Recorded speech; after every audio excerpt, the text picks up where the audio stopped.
It's Ask Me Anything time here on Jimmy Rant. So ask your questions and we will answer them. Click on that little box down there in the corner. It'll zip you right on over to IGTV so you can watch this on replay.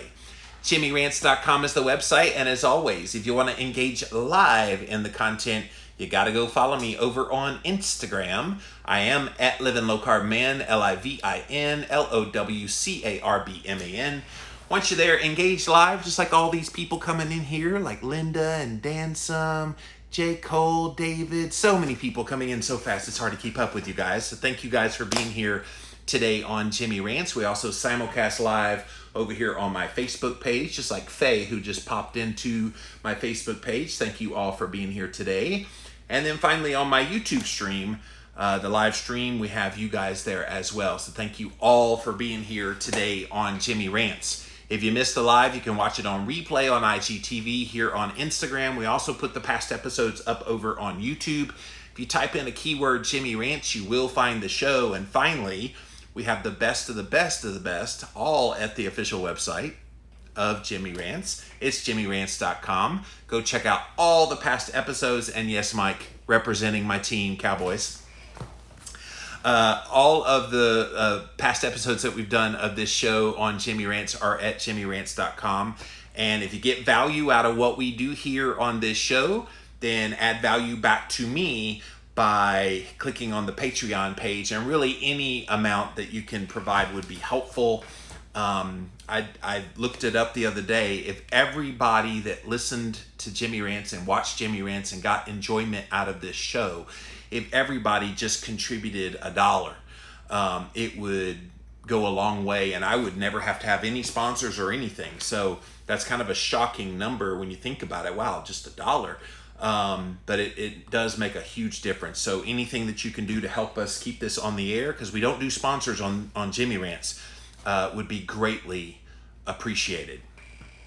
Okay, guys, it is Friday, which you know what that means. It is Ask Me Anything. So literally, this is your opportunity all throughout the week. So many people asking questions off topic of what I'm talking about.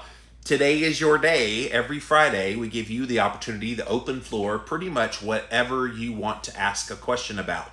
So you can ask about keto, cholesterol, fasting, book writing, podcasting, anything personal about me, whatever you want to ask. Today is your day to be doing that. So as I always do on Ask Me Anything, I have a few articles that aren't worthy of a whole Jimmy Rants, but a few short little tidbits that I have to talk about. Then I think I saw one question that came in ahead of time on Instagram, and then we'll come to all of your questions. So get them ready, you guys. Go ahead and write them down there, and we'll get to you guys in due course.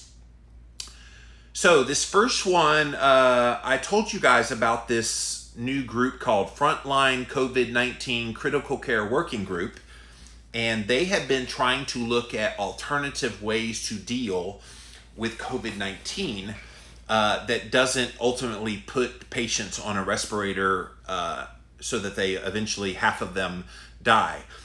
So they kind of put together this thing called a Math Plus protocol, and they have now done a trial on the Math Plus protocol. And so let's see if I can get to the main part here. It's called the Recovery Trial. It was conducted by the University of Oxford, and they reported that the use of the corticosteroid called dexamethasone improved survival from COVID-19 by 1/3 in those patients who did have to be put on a ventilator, and by 1/5 in patients who had to be had to have oxygen, basically. And so this is a part of the protocol, that Math Plus protocol. And so they gave the reasons as why it helps. Methylprednisone reaches magnitudes higher concentrations in lung tissue than dexamethasone. And based on analysis of the inflammatory gene activation patterns induced by COVID-19, methylprednisolone gene suppression activity most closely matches this, suggesting a higher efficacy when it's used in COVID-19 therapy. And the dose in the recovery trial was modest and likely insufficient for more severe cases. So in other words, some of the more severe cases maybe boost that amount. But it's good news because pretty much once they go on the ventilator, they're pretty much left for, okay, if they survive, they survive. If they don't, they don't. Here now is a study that's showing, hey, look, this is a therapy we should be giving good credence to. Now, I interviewed one of the members of this, is Dr. Keith Berkowitz. I've had Keith on, I believe he was on Real Talk when this came out. No, it was the Living La Vida Low Carb show. I did air something as well. Anyway, I had him on several months ago, and he was talking about how this is a powerful therapy for these patients that have the most severe cases of COVID-19. And you don't hear anybody talking about that in the mainstream. And so why not bring it to the attention of you guys here today? Speaking of COVID-19, did you hear about hydroxychloroquine? It was approved by the FDA to be used with COVID-19 patients. They approved it, and then so the federal government started to stockpile 63 million doses of hydroxychloroquine, but then the FDA revoked the permission for the drug to be used on coronavirus patients. So now we have 63 million doses of hydroxychloroquine just sitting and waiting with nowhere to go. And it's a shame that drug is sitting there. And I get it, the FDA doesn't want it to be used for that purpose. But what about those doctors who do find that there's efficacy with it? Are they supposed to not be able to access some of this 63 million doses? Plus those people who actually take that drug for like malaria and other purposes, how are they going to get access? It's going to be interesting to see what they do to redistribute that 63 million doses of that drug that they were ready to go with, and were already ready to distribute it. The interesting thing is some of the companies had donated those stockpiles to try to help with this. And I guess it begs the question, why did the FDA back out? Did they get pressure from somebody? I don't know. Men, guess what? You're in trouble. Because the 2020 dietary guidelines, one of the things they want to do is to get you to cut back on your booze. So they are now releasing little tidbits of what's going to end up in the dietary guidelines for Americans. This is 2020, so they come out with it later this year. They're supposed to come out with like a preliminary report next month, and I will definitely report on that when it comes out. But one of the things that came out is, for those who drink alcohol, recommended limits for better health are now 1 drink per day or less for both men and women. They say that this would, the limit of 2 drinks per day had a modest but meaningful increase in death rates, so that now they're backing it down to 1 per day. So isn't that interesting? So what's funny is, what about those people that have like 6 or 8 a day? Like, nobody's paying attention to the dietary guidelines anyway, but that's one of the recommendations. They want you to cut back on your booze. And then finally, I found this study, you guys, because a lot of people are wearing masks right now. And they did a study way back in the late 1970s about what happens when, did 2 studies back then. What happens when you wear a mask? And when you go out in public, how does it change your behavior? And so Purdue University in 1979 had a couple of psychologists who did a study looking at how a mask affected the chance of breaking the rules of 58 kids while they were trick-or-treating on Halloween. And what they found was 62% of the children who wore masks broke the 2 pieces of candy limit. In other words, they felt a little more confident that they could get away with it, compared with only 37% who had their faces visible. In another study from 1976 out of Western Illinois University, they wanted to see if a mask would affect college students' willingness to walk around on their campus in the cafeteria having a banner that says, and don't get offended by this, "Masturbation is fun." Some students were told they could wear a ski mask that would cover everything except for their eyes, while others weren't given any option at all for a mask.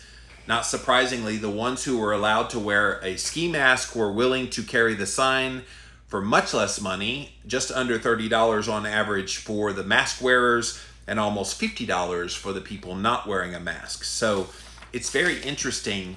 Behaviorally, right now, people are being asked to wear a mask because of COVID-19 and the health concerns, blah, blah, blah.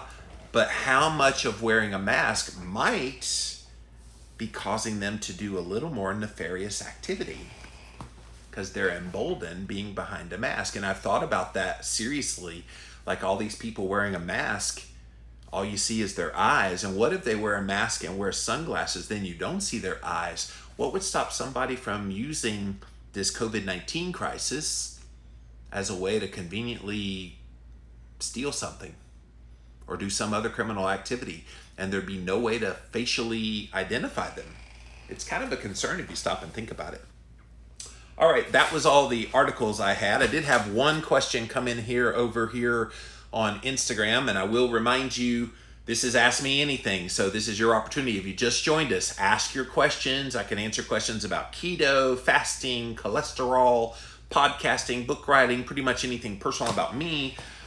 Whatever you want to ask, I will get to all of them here today on Jimmy Rants. All right, let's go to this one that came in before.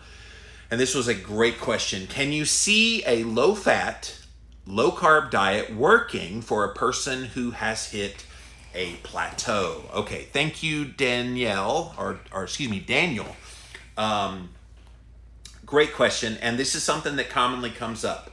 Well, if someone is eating a ketogenic diet and they're not losing weight and they're on a plateau, it obviously means that they're over-consuming calories. And so therefore, if they're over-consuming calories on a low-carb, high-fat diet, then the best way to lower the calories is by cutting fat, okay? And it seems logical.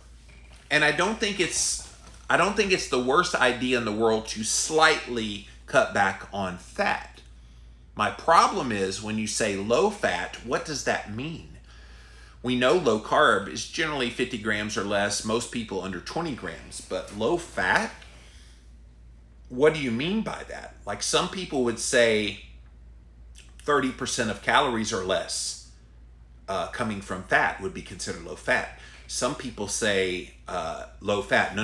It has to be 10% or less. In fact, the dietary guidelines for Americans for 2020, they're already kind of hinting at they want fat intake to be no more than 10% of your total calories. And so how do you define low fat? Cutting back slightly on fat as a means of maybe controlling your caloric intake, if you think that could be helpful, maybe that would be helpful. But I'm not buying into if you have a plateau, which again, what defines a plateau? You're losing 2 pounds a week, that's not a plateau. You haven't lost weight over a period of 2 weeks, that's not a plateau. I think defining terms here would be very helpful. So if you're not losing weight with what you're doing, take a look at what you're doing, but not just what you're doing in your diet. Take a look at your lifestyle. Are you having more stress? Are you having trouble sleeping? Are you having other issues going on? So no, I don't think the automatic knee-jerk reaction needs to be, okay, low-carb keto isn't working to help me lose weight, so therefore let me cut fat. That is not always the first thing you need to look at. But cutting slightly back on fat, if you want to try that as a hack, perhaps, but not draconian. I still think that if you're going to try to be keto, that you should try to keep your fat intake as a percentage of your total calories somewhere between 50 to 70% of your diet. And of course, people are like, oh my gosh, that's a lot of fat. But think about it, 9 calories per gram of fat versus 4 for carbs and protein. If you want to boost your protein a little bit, back off on your fat just a little bit, then that's fine. But we're not talking about cutting fat way down, because you'll become hungry, you'll become irritable, you'll have cravings, you'll have all of the things that you've avoided because you put yourself in a ketogenic state. So I hope that helps answer the question.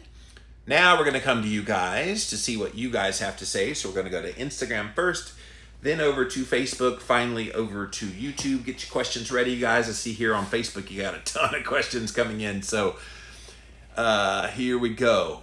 JimmyRants.com is the website. The first question comes from Marty.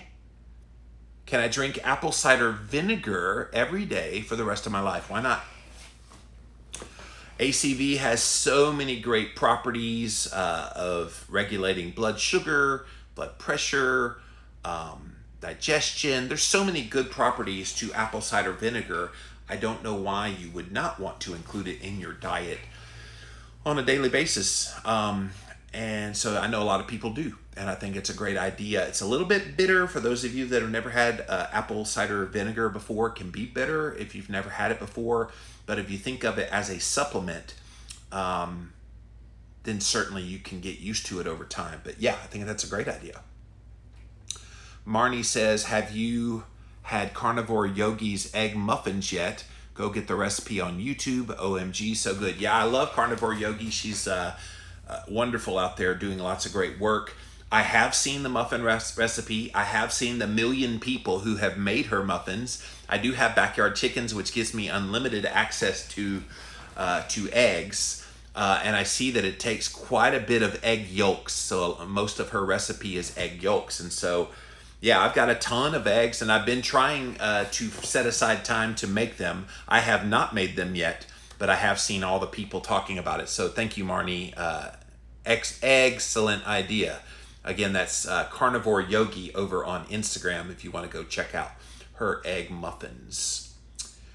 J. Cole says, new to keto, only 2 weeks in, but low energy at the gym. When does this begin to change? Doc confirmed I am in ketosis. New to your show and love it. Thank you, J. Cole. I'm going to define some terms for you. So you are ketogenic for 2 weeks. Can I tell you a little secret? Yes, your doctor is right. You're in ketosis, but in ketosis is not keto adapted.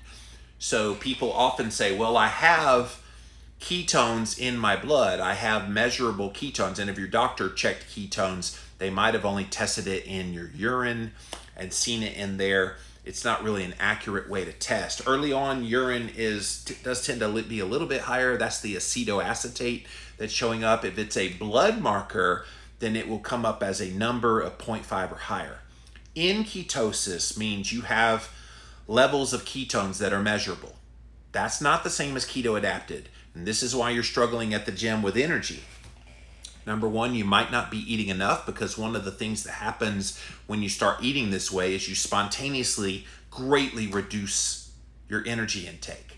Because you're so full, because the foods that you're eating are giving you satiety, you may be inadvertently under eating food. So I'd say on gym days, make sure that you're getting enough food in your body. And I'm one of those people that I have to eat before I go to the gym. I know it's in vogue to go to the gym in a very fasted state, blah, blah, blah. Okay, for those of you that can power through that, great. For those of you that have energy problems at the gym, and I was one of those people before I realized this, eat something before you go and make it protein and fat heavy. That way you have the energy to work through your workout. But keto adaptation can take upwards of 4 to 6 weeks. So you're just in the early stages of creating ketones, and it's going to take your body a little bit of time to get used to utilizing those ketones. And once that kicks in, then you'll find you might have more energy that maybe you can go to a workout in a fasted state. Maybe you will be able to power through your workout. So don't worry about it right now. You're just getting going. It sounds like you're doing really good. If within 2 weeks you're already showing ketones, keep up the good work. Maybe for now, eat a little something before you go to the gym. Make it protein and fat centric. Bacon and eggs works. Maybe some avocado if you wanted to add in something. But J. Cole, thank you for that question. Mike says, I make my own apple cider vinegar with lemon water along with a couple of drops of liquid stevia. Oh, so you make it kind of like a little elixir. Mike, that's cool. Thank you for sharing that. And you get kind of the acidity from both the apple cider vinegar and the lemon. So that's good. All right. Thank you, Instagram. Keep your questions rolling, because we've got a whole hour here, you guys, where I'm going to answer your questions. So while you guys get me more questions, I'm going to pop over here to my Facebook page. What's up, Facebook? I know I saw a bunch of questions come in over here. So let's see what you guys have for me.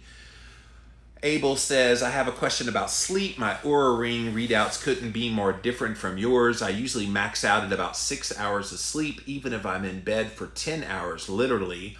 REM and deep sleep usually max out around an hour each, but I often have 20 wake-ups throughout the night. I usually feel pretty well rested though, although plenty of room for improvement. What's the deal? Abel, you're not the only one that I've heard from people say that it shows you woke up multiple times. And of course, these people that own the Oura Ring, and mine's charging right now, I'd be showing it. The people that have the ring, they're like, I don't get up to go to the bathroom at all. You know, I know when it shows that I was awake, I know it was actually awake because I had to go pee. I'm one of those, I have to 3 pee a night kind of people. But there's other people that they sleep all through the night. And so what in the world? I'm wondering if there's something on the ring for people that are more wigglers in bed than others. I must sleep so still because I don't hardly ever get that on mine. And of course, when you wiggle around and you make that wake up time happen, it tends to hurt your sleep score. So that's why you don't get really good readouts. Now, as far as the 6 hours of sleep, I think you're getting more than that. And I would even say efficiency-wise, you'd have to be getting more than that, especially if you're feeling rested and you're only showing that you get about an hour each of REM and deep. Just for example, last night, I slept about 6 hours and 10 minutes, and I had over an hour and a half each of REM and deep. And so that's the restorative sleep that you're looking for. The only thing I can suggest is try resetting it to factory settings. And see if maybe there's just a glitch in the system. I know this other friend did that and she started seeing less of those kind of wake ups in the middle of the night. Worst comes to worst, contact Oura and just say, hey, what's going on? Because I'm not getting up and yet it's registering that. Now they just recently added, Abel, in the recent update, the movement. And so you can see if it's showing that you're having movement during your sleep. And if it's really strong, erratic, maybe you've got an issue where you wiggle around. Maybe get Allison to watch you one night and say, Abel, you're moving around quite a bit, dude. But yeah, I hope you get that worked out because that is a powerful tracking data. But if you're excessively moving, it might not be giving you the data that you want. But thank you for that question. Rob wants to know, is it worth recording a podcast via Zoom using the audio on Podcast Stream and then use video as well on YouTube? Asking for a friend. LOL. Yeah, Rob is a fellow podcaster. So Rob, I recently started doing video interviews that I then air the audio on the Living La Vida Low Carb show on Wednesdays, and then I'm throwing the video up on YouTube. I've done it for the last couple of weeks. I've got several more in the can that's going to air here in the coming weeks. I am finding value, and Abel would be a great one to tell you how valuable it is putting your podcast up as a video. Number one, I think, and why I was attracted to it was because of Abel, actually, to do very high quality video and to show people there's human beings talking, because there's just something powerful about seeing humans talking. And you can see facial expressions while they're saying things. You can hear inflection a little bit in an audio, but for the most part, when you see video of somebody, it kind of makes it real. You got a name, you got a face. It just becomes more real than just hearing it on audio. And so, yeah, I'd say go for it. You're using Zoom with the audio on Podcast Stream. For me, what I've been using is the Skype app on my phone over here that I use for the Instagram feed. And then they have a record button. And I just sit here in Jimmy Rant Studio. I got it well lit. Make sure you're well lit if you're going to do video. The worst thing is seeing a video and the person's in the dark, or it's just weird. Or they've got like a weird light in the background that you're just like, whoa. Like one of my guests this week, she came on there and the first thing I saw was this big bright light. And I'm like, oh, yep, that's not going to work. Like shift, like move around. She was a little darker because of that, but it wasn't the light in the background. You don't want anything distracting you. If there's a fan going on in the background, you want to make sure there's no fan on the visual. You want the visual to just show you. Like when you guys see me here on Jimmy Rants, all you see is the background. You see the logo and all the pictures and things I have on the wall. You don't see anything that's going to distract you per se, unless a cat decides to go by. I can't help that, but they usually stay away during Jimmy Rants. I guess they're scared of hearing Daddy talk so loud. So, but yeah, I think it would be a great idea. I think it would be something worthwhile. And then you just make sure the people speak up and make sure the audio is clear. And that's it. Like I did a setting on my iPhone. If you ever use an iPhone to record video, the iPhone 11 especially, they have a setting on there that is called stereo. Well, you've got to take it off of stereo because stereo has microphones all around it. Whereas if you take stereo off, it uses the microphone at the top up there so that when I'm speaking, it goes right into that microphone and it gives good audio. So those of you watching this on the Instagram feed, the audio should be pretty good. I used to use one of these little Bluetooth mics and they're okay.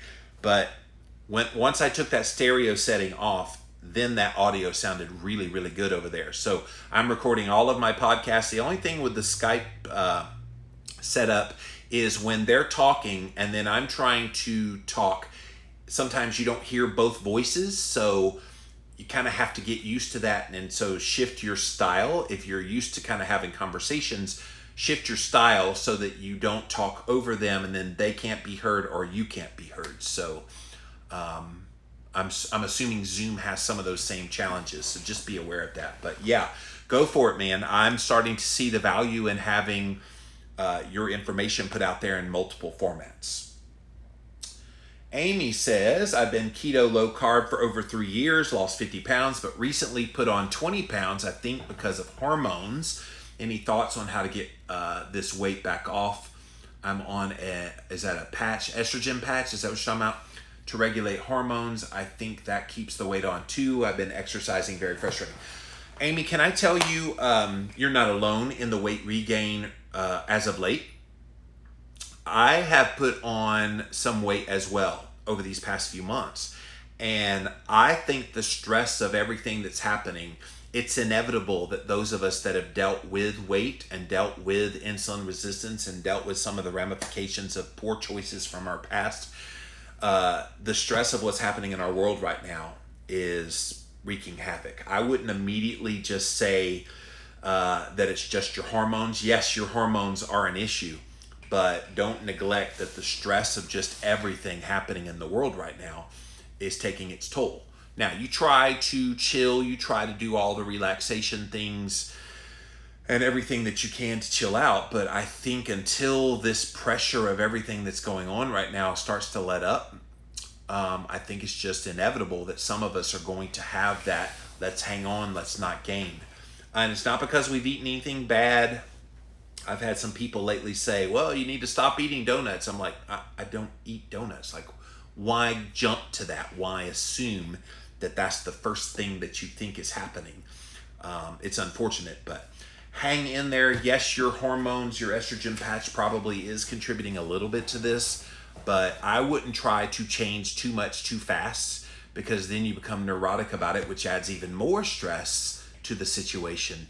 I think the default, if you are frustrated and you just want to kind of go in hold pattern, the default is keep the carbs pretty low and just focus on fat and protein to satiety and allowing your body to tell you when it's time to eat and trying to avoid snacking and trying to avoid some of the culprit products that you know are your triggers. And if you stay away from those things, then you should be able to at least maintain until the stress of everything going on is lifted. But hang in there, Amy.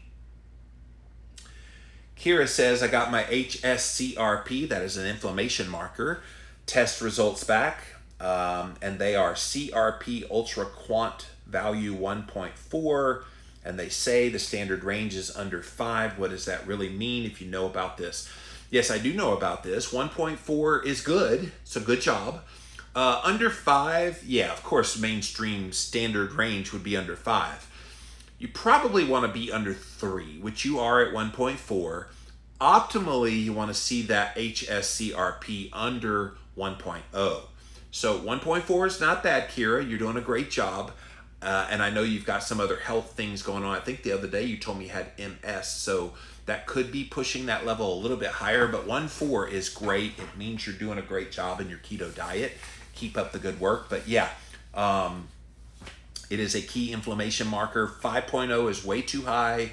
Ideally, you want it definitely under 3.0 and optimally under 1.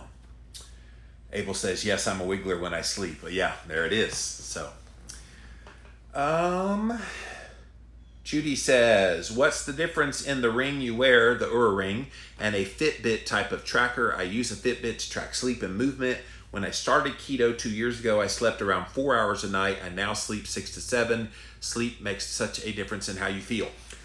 Difference between the Fitbit and the Oura. I will tell you, Fitbit from like 3 or 4 years ago, before Oura came out, was very archaic in the sleep pattern, but it's similar, I guess is what you're saying. The Fitbit goes around the wrist primarily. I know they have the watch kind of style as well. The problem with that is, especially if you're a man, you got all these hairs and stuff that can kind of block the signal. The ring, I like the ring better because number one, it's pretty light and you don't really feel it, and I don't like things around my wrist anyway. And it's really light. The Oura Ring that I have is made of titanium, so it's so light I don't even feel it most of the time. And the contact on the skin is way, way better than the contact was on the skin around my wrist. So you get more accurate readings with the ring compared to the thing. Now, by the way, they're not any sponsor or anything. I just like the Oura Ring, and I think it does a good job.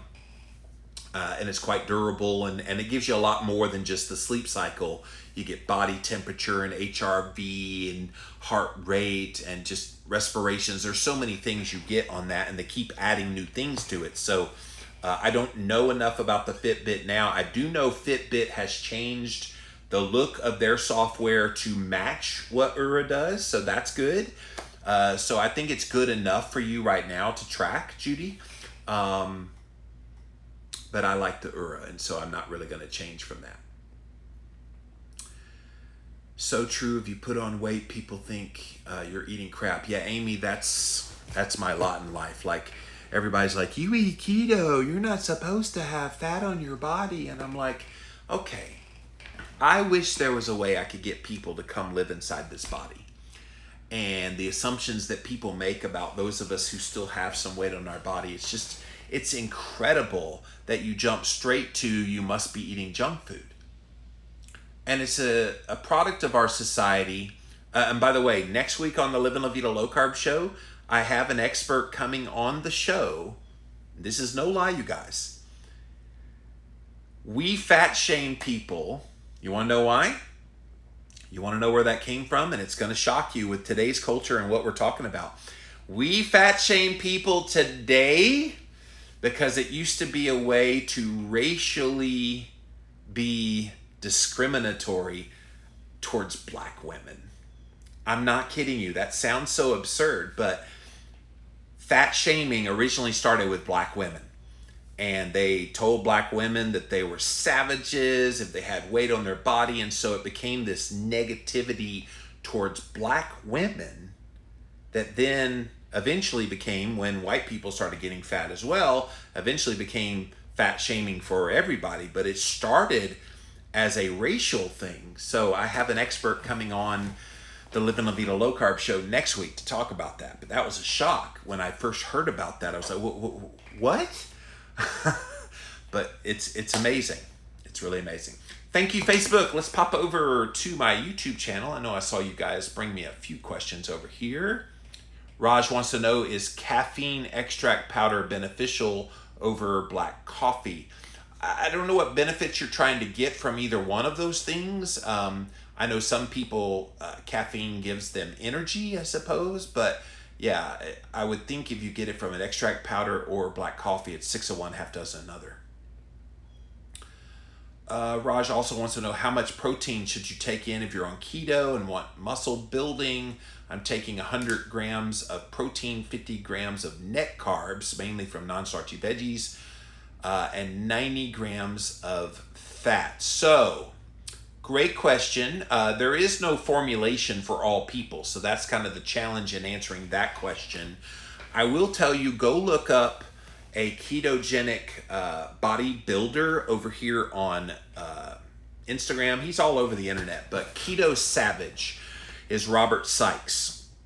He is a bodybuilder who does competitions, and he is a low carb, high fat bodybuilder. He has this reverse dieting kind of concept, and it's all predicated on eating a high fat diet and then slowly titrating back on calories and back on fat, and then once your show is done and you've leaned down and everything, you go back up again. So look up Robert Seitz. But your macros look pretty good to me. I would say that if you're getting the results you want from what you're doing there, then keep doing it. It's the moment that it doesn't start working that maybe you need to tweak a little bit. But don't assume that you have to go high protein in order to get bodybuilding. That is a misnomer. I've heard that a calorie deficit causes slow metabolism. Is it also true if we reduce calories in the case of IF and keto? Also tell us the methods to boost metabolism. Wow, that's a lot of questions. I addressed last Friday on Ask Me Anything about why fasting is not the same as calorie restriction.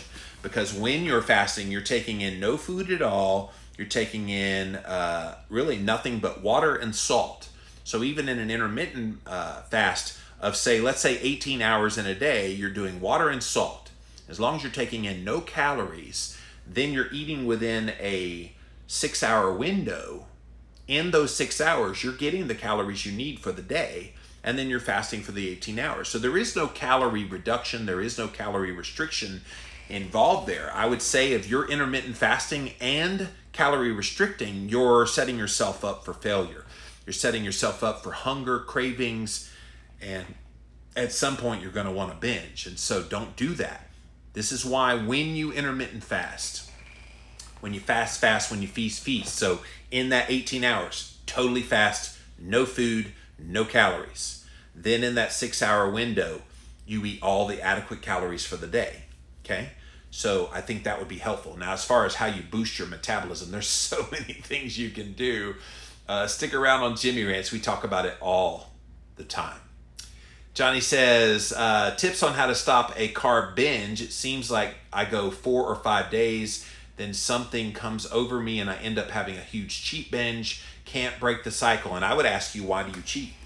And I would say you probably have still some emotional attachment to some foods, and or you haven't learned how to manage your emotions in the moment without food. A lot of us that became obese, the reason we got that way was because whenever we got upset or whenever we were stressed or whenever we got emotional, we would eat to comfort ourselves. This is why they call things comfort foods. So I would say the best thing that you can do is try to come up with ways to comfort yourself that don't involve food. If that means treating yourself, going to watch a movie, or doing something fun with your family, just anything that would basically treat you without having food involved. But also in the moment, when you have that craving come on, when you have those feelings of, oh my God, I want a carb binge, I have found one of the most powerful tools is what I'm about to share with you. I put this in my book, Keto Clarity, when it came out 6 years ago. I put this in there. And if you don't have an aversion to dairy, this is very, very powerful. And it definitely zaps that craving. Because what's happening when you get that craving for carbs, you're not actually craving carbs. What your body is craving is fats and nutrients. And fat is a nutrient, but other kind of micronutrients. So what you need to do is take a piece of hard cheese, okay?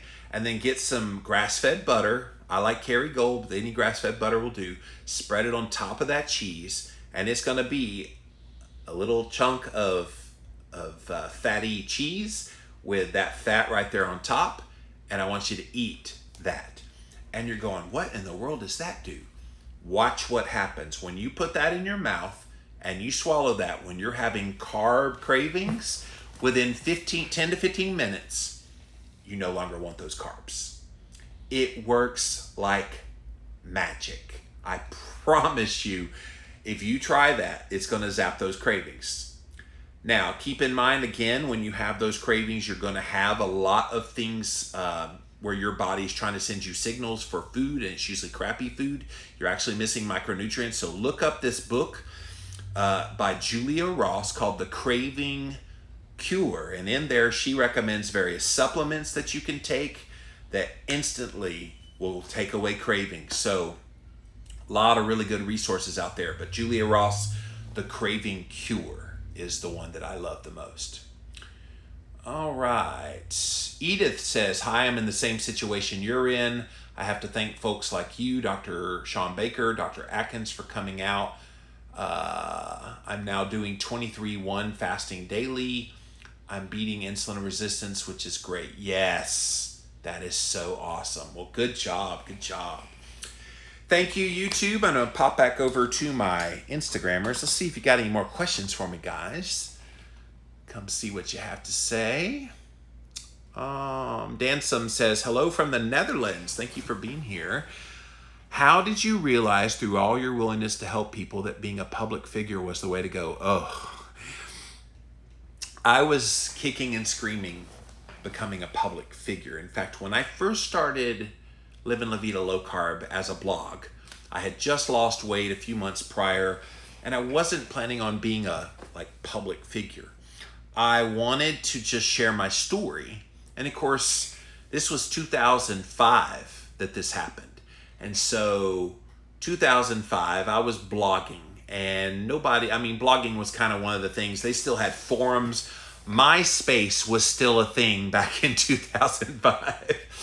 And so I wasn't planning on doing anything with this per se. I was just sharing my story. And then about a year later, I had this guy say, hey, we need to have you become a podcaster in 2006. And I'm like, whoa, a what? And he's like, yeah, you talk behind a microphone and you can just rant. I'm like, well, I know how to rant. Thus, Jimmy Rants today.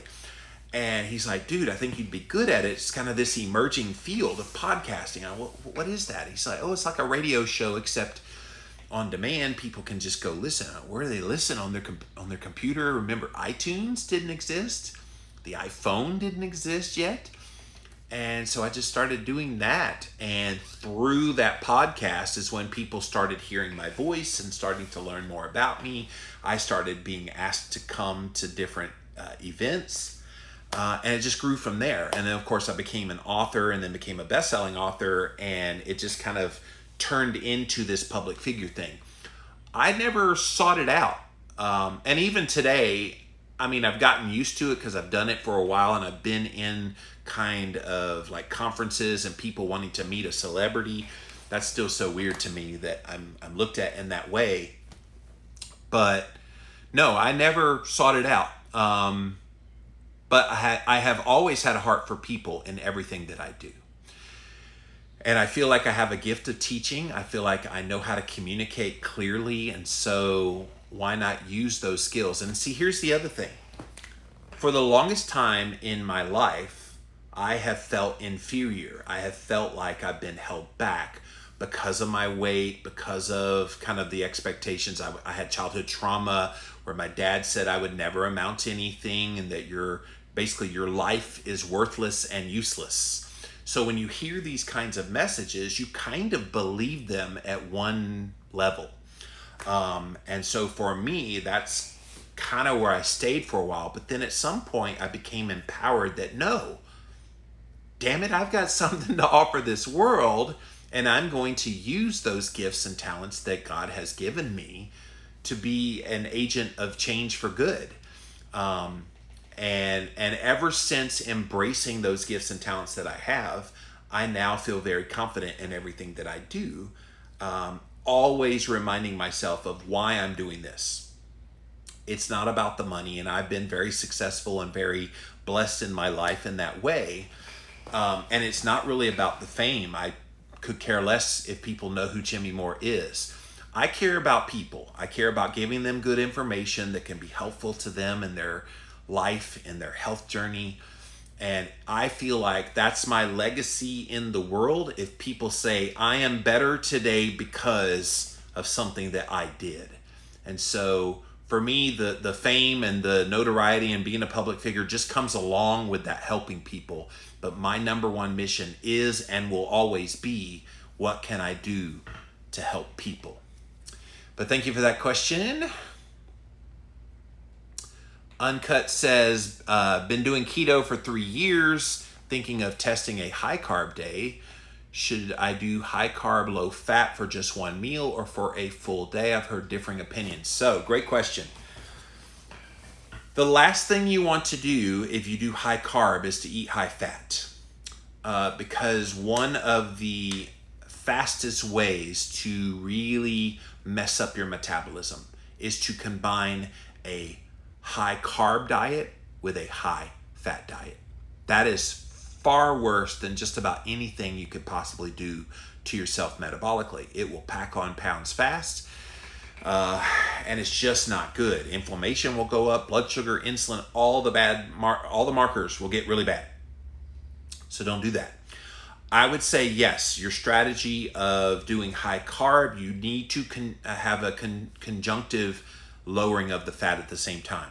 This is why when you lower the carbs, you have to increase the fat, because if you don't, you'll undereat calories because you can only eat just so much protein. It's a very limited amount of protein you can have because your body can only handle just so much. So you have to increase the fat. Same goes with when you're reducing or you're eating more carbs. You have to reduce fat because you just can't have both of them at the same time. So I would concur with you to have the full day of low fat, high carb, if that's what you choose to do. Now, I would ask you the question, what are you doing that for? What's the test? What are you trying to see will happen? What do you hope will happen? I'm trying to think what you would accomplish out of that, other than you knock yourself out of ketosis, and maybe through that you recognize things in your body. I'm trying to figure out what the rhyme or reason of doing that would be. Erica says, this question is about cholesterol. All right, here we go. After first going keto, I developed these yellow things under my eyes. My number was 230. How did this happen to me? Okay. Number one, 230 total cholesterol is not bad. But that thing under your eyes, that is a condition, and you can definitely Google it because it's a big, long, fancy, schmancy name. But it is a condition that sometimes happens to people. Now, 230 is not normally where that would happen. Normally, I see people that start to have those little yellow deposits up under their eyes.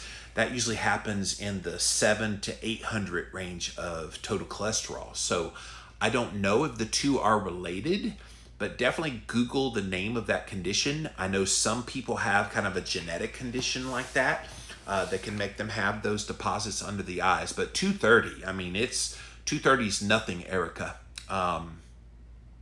as a total cholesterol. In fact, 50 years ago, 230 would be considered well within the normal range. People forget that it used to be normal cholesterol was about 270 or below. And then when they found they could push a drug on people, they pushed it down to 200. And now they're trying to push it to like 180, 170. So yeah, 230 is normal. But as far as that condition with the yellow things under your eyes, Google that condition and talk with your doctor about maybe you might have some genetic predispositions there. Oh, Keto Uncut is Rachel. Did you change your name, Rachel? As an extreme person, is it best to start yoga at 7 days or try for one and see if I follow through? I love yoga. I don't see any reason why you couldn't do as much yoga as you want to do. But if you've never done yoga before, I would say try 1 day and see how you feel. I will tell you, you don't think you're doing much working out when you're doing that? Yeah, you are, especially when you're doing like balance and some of those other things. It could be a little bit rough on the body. So just be aware of that depending on your yoga class. So yeah, Pilates is like yoga on acid. So that one you definitely will feel the next day. So I would say if you're going to start, maybe do 1 to 3 a week and see how you like it. I don't know about 7 days a week of yoga. I've never done that per se.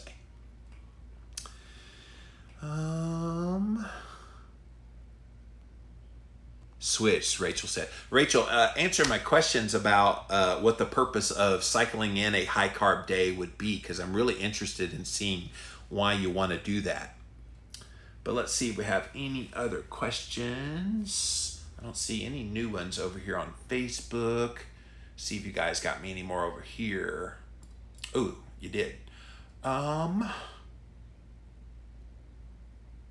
What fat belly remedy books do you recommend? Fat belly remedy. That's always so funny to me because it's like, I mean, there's so many of those things. I know Dr. William Davis wrote Wheat Belly many years ago, and he contends that most of the people who have a belly, it came from wheat. I mean, there's so many ones out there. I would just say find one and see if it jives with what you already believe.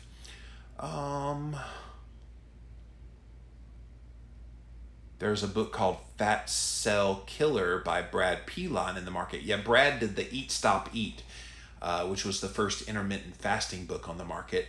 However, as far as I know, fat cells could not be killed. What's your opinion? And if yes, how? No, in fact, every study that I've ever seen about fat cells is they remember when you were fat. And that really the only way to get rid of some of those fat cells, and it's a little draconian and I would never do this, but is to have liposuction and remove those fat cells. So if you remove them, then it's hard for them to refill with fat again. Again, that's pretty draconian in my opinion. I would never go to that extreme.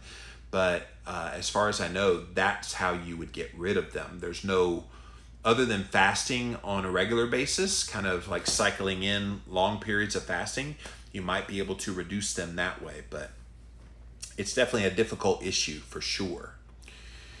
What's your favorite outdoor activity? I've been all about biking this summer, says Jax. Yeah, I think just being outdoors in general is a great thing. And I'm very much a fan of walking. Even when I was super big, well over 400 pounds, I would walk. I love walking. I always have loved walking, and I'm a fast walker as well. So if I had an area like a trail or something where I could walk on a trail, I would love that. I am about an hour from the mountains, so definitely have been doing some of the hikes and those kinds of things. I do enjoy that.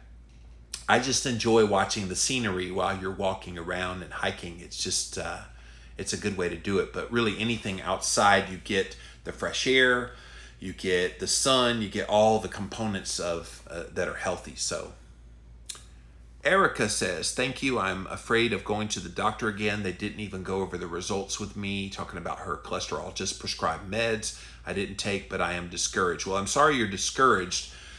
And there's a good reason why your doctor recommended taking drugs for your 230 total cholesterol. And it has nothing to do with your health. So I did write a book about that, by the way, called Cholesterol Clarity, What the HDL is Wrong with My Numbers. If you want to pick up a copy of that. Chapter 10, I talk about why your doctor is so clueless about cholesterol. But definitely Google that little yellow stuff under your eyes, because it is a specific condition. Jenny says, extreme dangerous inflammation kills fat cells and the black necrotic tissue just stays there, not the results you want. Ooh. Thank you for that, Jenny. I think I saw another one come in over here on YouTube. You guys are coming hot and heavy with the questions now. Thank you for that. Edith says, I'm insulin resistant, PCOS, type 2 diabetes. Some say it's my hormonal imbalance, but I was dumb enough to let plant-based people guilt me into thinking I'm still sick despite a 150-pound drop. Well, if you're still sick and insulin resistant, PCOS, and type 2 diabetic, the best way to eat is keto. All of those things are signs of insulin resistance. PCOS and type 2 diabetes, they're insulin resistance. I did a Jimmy Rants here the other day, and I posted like a little snippet of it here on my stories on Instagram earlier, where when we talk about heart disease, we talk about PCOS, we talk about type 2 diabetes, we talk about obesity, all of these things we like to classify as all these different diseases. They're the same disease, and every single one of them is insulin resistance.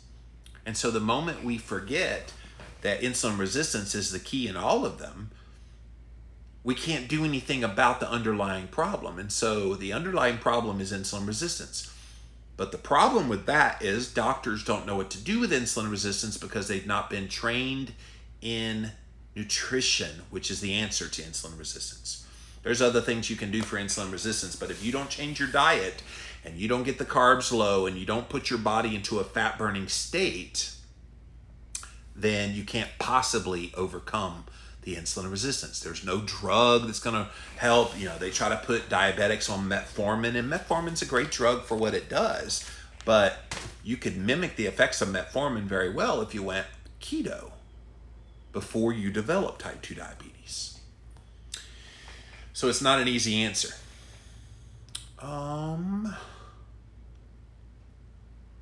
Rachel says, just to experiment, talking about the carb up day. First time in 3 years, intentionally kicking myself out of ketosis, thinking it's to watch my glucose, see how I feel, differences in my workout in the aftermath. Definitely not jumping ship, just taking a swim for a day. Hey, that's great. And I'm all about N=1 experiments. I definitely want to hear how you do.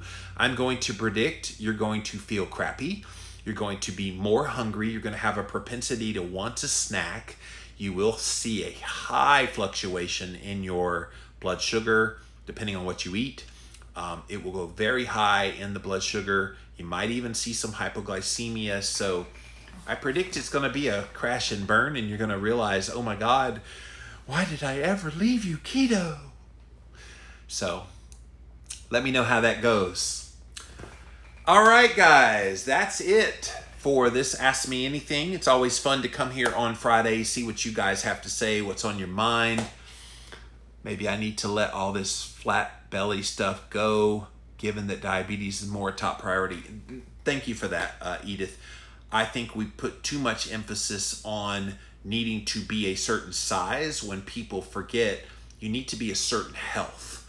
And if you get your health in order, and I said this on an interview the other day, if I could keep my brain health and keep my brain sharp as I age and all the way to the day that I die, I don't care what my weight is. I don't care what anything else is happening. If I'm able to be healthy, and if you can't have good brain health if you're not healthy, and you can't stabilize your blood sugar if you're not healthy, and you can't control your insulin levels if you're not healthy, and you can't control inflammation levels if you're not healthy. And if that means you have a little bit extra weight on your body and yet you're still having all those good things happening in your body, you're doing good things. And I think we put all of our eggs in the basket of success or failure based on what our given weight is. And that kind of mentality needs to come to an end. But Ask Me Anything. That was fun today. Thank you guys for being here today. And as always, engage live right here on Instagram. I am at Living Low Carb Man, LIVINLOWCARBMAN. We also simulcast live over here on my Facebook page as well as on my YouTube stream. Thank you all for being here today on Jimmy Rants. If you missed the live here on Instagram, it is on IGTV, so just pop on that and watch the replay of about the past 35 or so episodes are up on Instagram TV, IGTV. We also put the past episodes up over on YouTube, so type in a keyword Jimmy Rants, you will find the show. Finally, we have all the episodes listed at jimmyrants.com, so watch them there. And while you're there, if you like what you see here and you get value out of what we do here, definitely, if I add value to your life, add value back to my life, click on that Patreon link, and any donation you provide is greatly appreciated. So guys, that's it for now. Happy Friday, and we'll see you again soon. Bye.